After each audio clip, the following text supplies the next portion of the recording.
We've been driving south for nearly 1 year. We'll have about a month to explore Ecuador, our 12th country on this trip. We'll take you behind the scenes of conventional tourism, but also visit its most famous regions. After all, they're famous for good reason. If driving the longest road in the world wasn't enough, give yourself 100 days to build a 4x4 motorhome capable of such a task. 40,000 miles crossing every type of terrain imaginable through some of the most feared and remote regions on Earth. Just for something to do? No. For something to write books about. Something to relish in the aliveness of living on the edge of the unknown insanity. Something to radically expand our perspective of what the world is actually like and what is possible within one lifetime. I'm Matthew. And I'm Stacy. And this is Toyota World Runners, proudly presented by Westcan Overland, Off-Road and Design.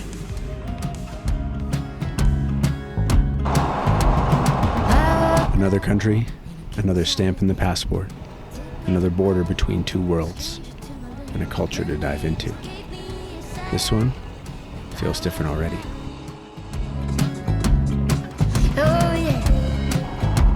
Leaving Colombia was bittersweet, but now our eyes are wide open to experience this new country. We navigate a central path down the Andes after the border, this new pavement giving us a hint of what's to come. These mountainous farmlands look like they were groomed yesterday. We're hoping to get a closer look at what goes on behind these perfectly manicured hedgerows.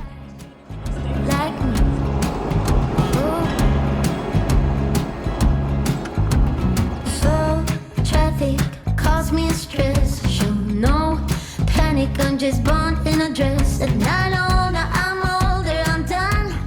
Our first night in Ecuador would be spent at an established campground, something we haven't seen in a few weeks.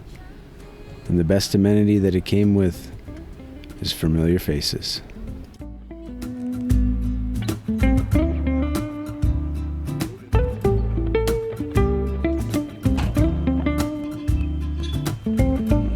Sadly, on the road, often the goodbyes are faster than the greetings. Yeah, it was awesome. After enjoying the music of a 14-year-old's birthday party at our campsite, we were off to find something literally hidden in the side of a mountain.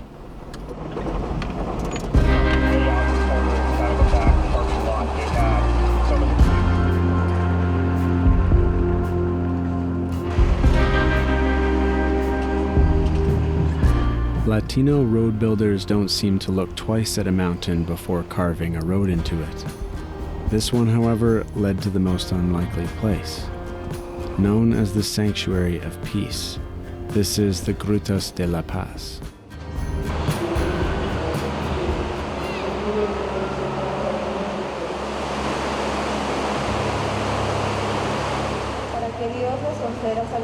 Not your average Sunday service. For us, anyway.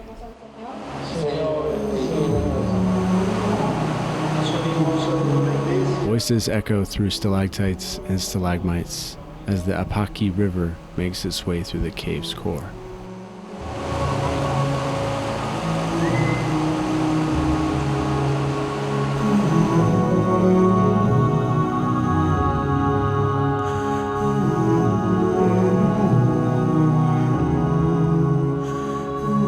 After understanding the feeling, yet little of the words, we're back on the road winding south through the Andes.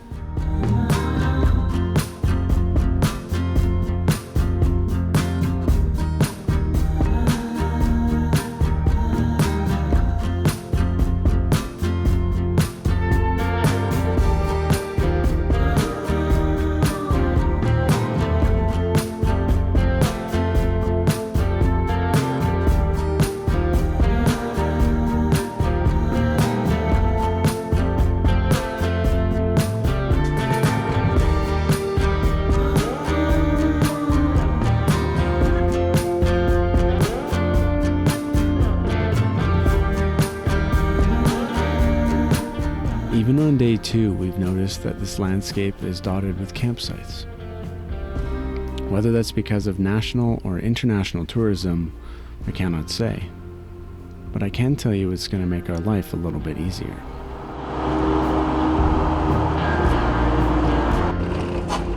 You look like a nice family. We love the game of finding new wild camping places. We've also become quite fond of the luxury of knowing we're in a safe and established area. Pretty nice concrete.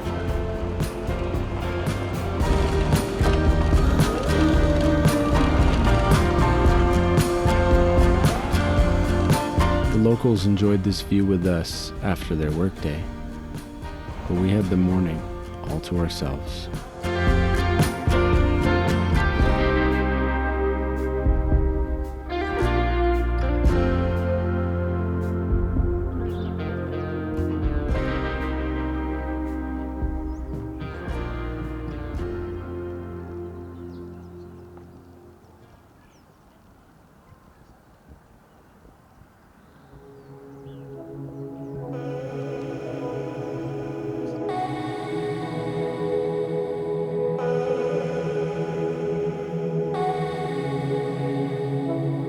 I'm curious how much you've noticed about the volcanoes that we've traveled through in Latin America.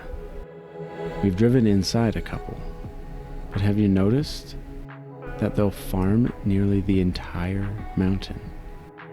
Just because the land isn't flat doesn't mean that it's off limits.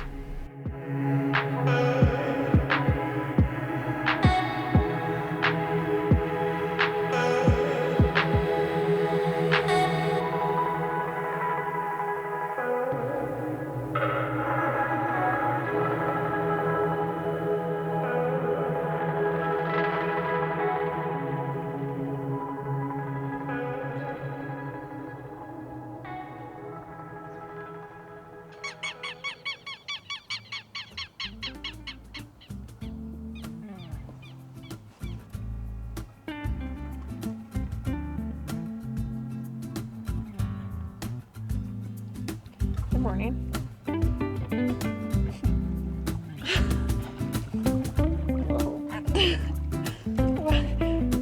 I like that they're all a little bit different. While these aren't the Andean bears that we've been looking for, interacting with local wildlife is often amusing.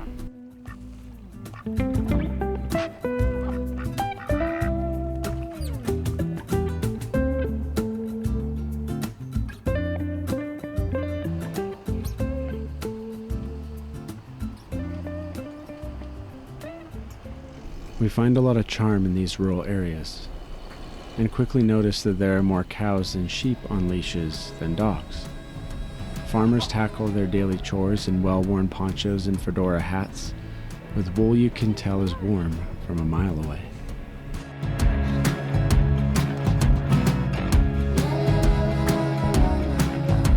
The famous Otavalo market is a healthy reminder to support the smaller businesses.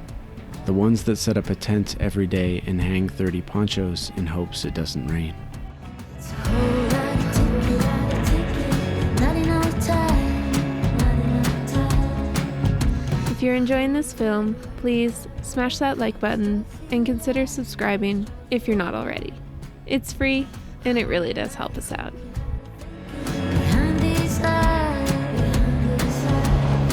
Leaving the concrete streets of murals and markets, we're heading through eucalyptus forests as we make our way to something truly historic for us on this trip.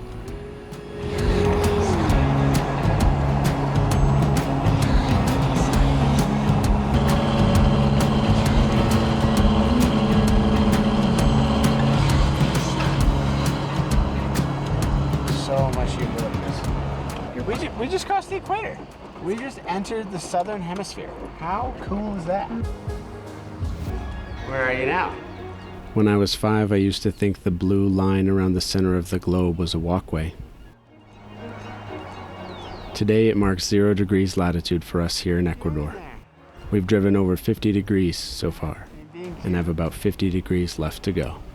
This feels like an accomplishment. How's the south? Oh wait. You're in the south. How's the south? We should film a conversation that we're having. the north. What constellations? Yeah.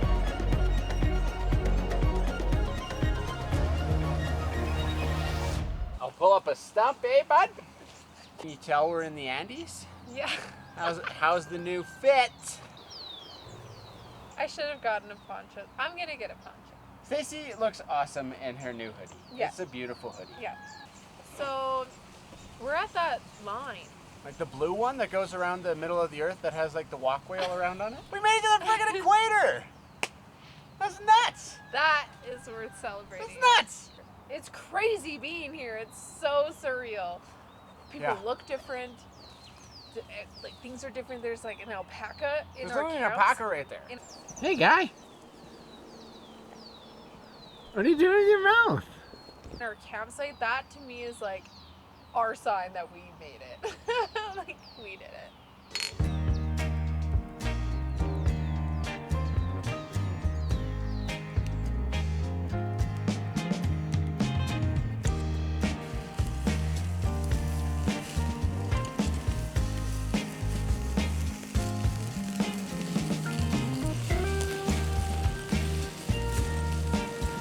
Campsite comes with cave.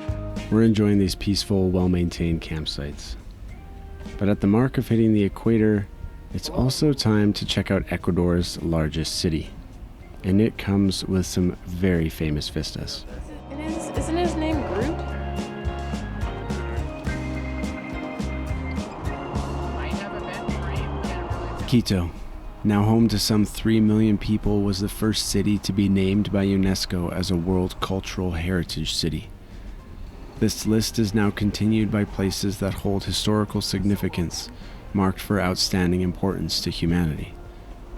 For us, we're particularly interested in its basilica, that took 17 years to build, starting in 1892. It's technically still unfinished, and legend has it that when it is completed, the world will end. That is seriously one of the coolest churches I've ever seen.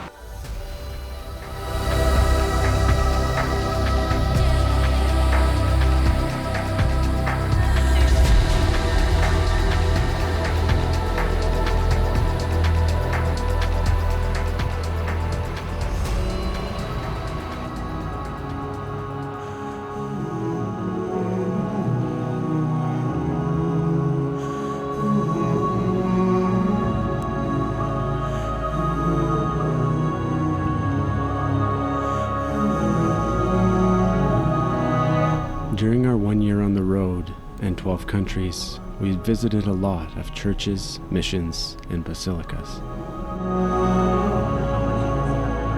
There are a few, however, that immediately strike us not only with their elaborate architecture and stained glass, but with the goosebumps upon entering.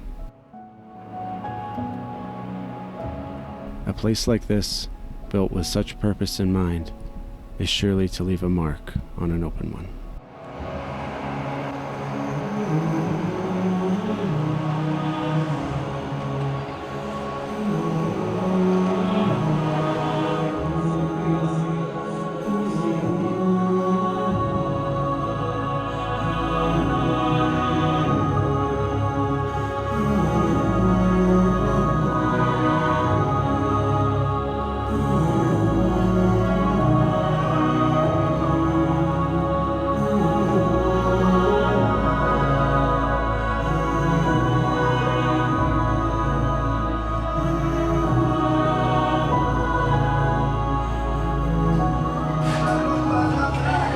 Beer the proper size in Ecuador.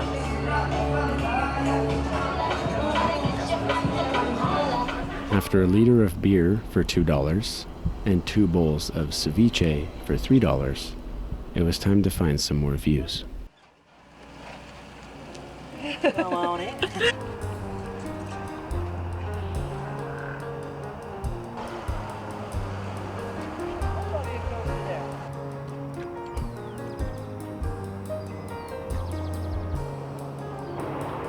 Yum. So in Colombia, we were gifted one night a beverage from a from the host of our camping, and he handed it to us and we tried it and we're like, what is this? He said, agua de panela with limon. And ever since then we've been like, okay, we're making that, absolutely. It's a really perfect like mountain drink. It's warm, it's sugar. So it's like real cane sugar, hot water, and a little squirt of lime. It's fire. His guard that protects the land of the street there.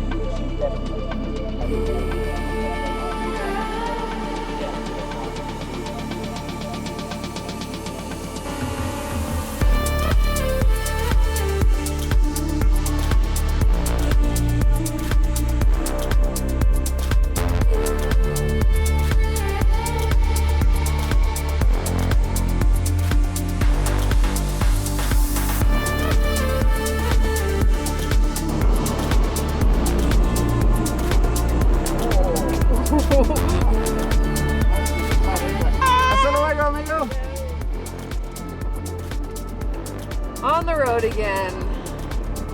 A great spot. That is the place to stay in Quito, my friends. That one. Dang. Yeah, I mean, look at their drive out. It's so sweet. If you've been with us for a while, you'll know that we built this truck in 100 days before we left Canada. Since then, we've been adding little upgrades here and there as we travel. One upgrade that's been on my mind is to move the front axle forward to allow us to remove our front coil spacer. This will make the truck sit more level and also help with the caster angle, which affects steering. Our new friend Pablo was up for the task of welding, but after this project came the most unlikely experience to date.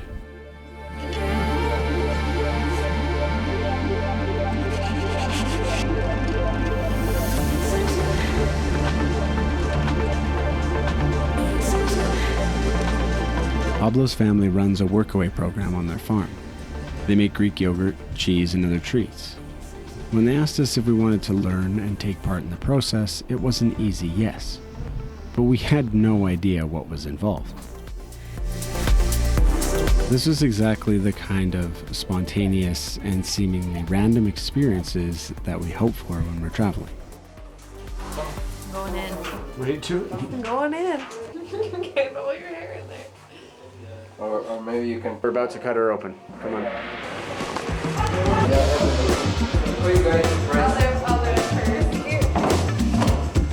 We need 18 here.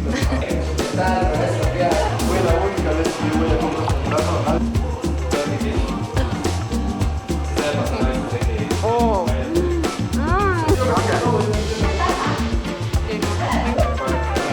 As it turns out, making yogurt is a very hands-on experience.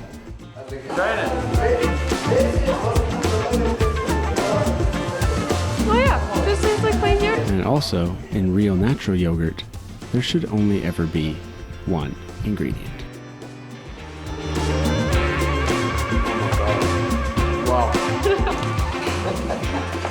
Successful appendix removal, everyone. Tomorrow, brain surgery.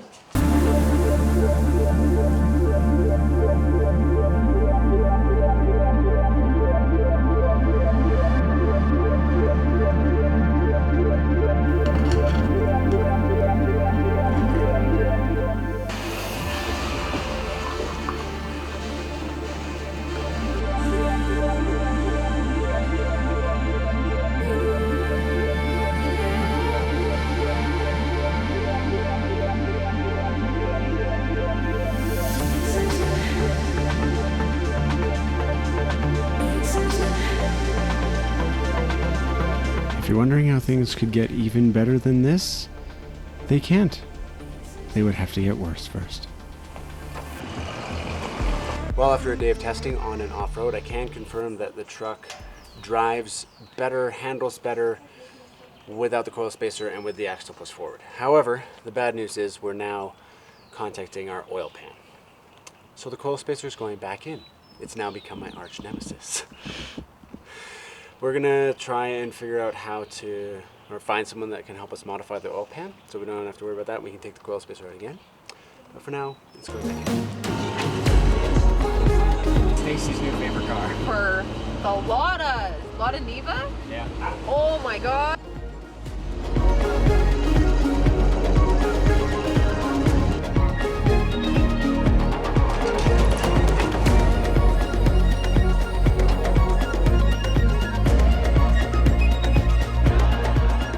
want yogurt making, you get these. And we have a profound new respect for artisanal Greek yogurt. Yeah. Like, the only ingredients in here are yogurt, sugar, and flavor, like natural. So it's like, Yeah. it's hard work to make it, for sure. I mean, you saw Stacy. So, super, super cool. Super grateful to have had that experience and to have some samples. So if you see Vita Lacti, get yourself some.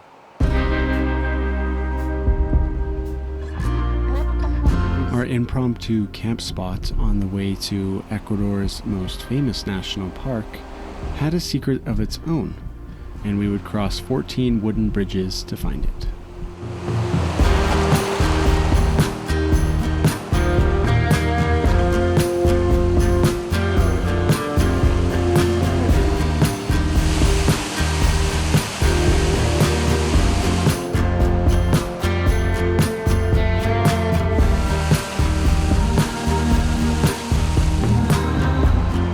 I think it was worth it. Definitely worth it.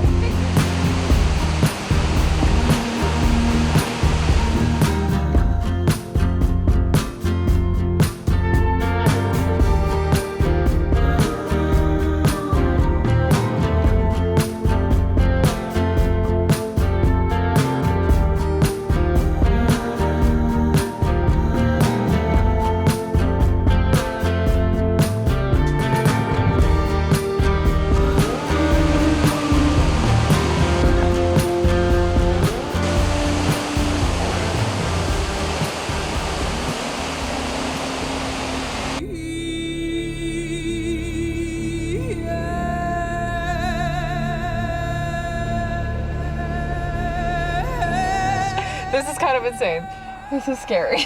This is crazy cool. This is crazy, crazy cool.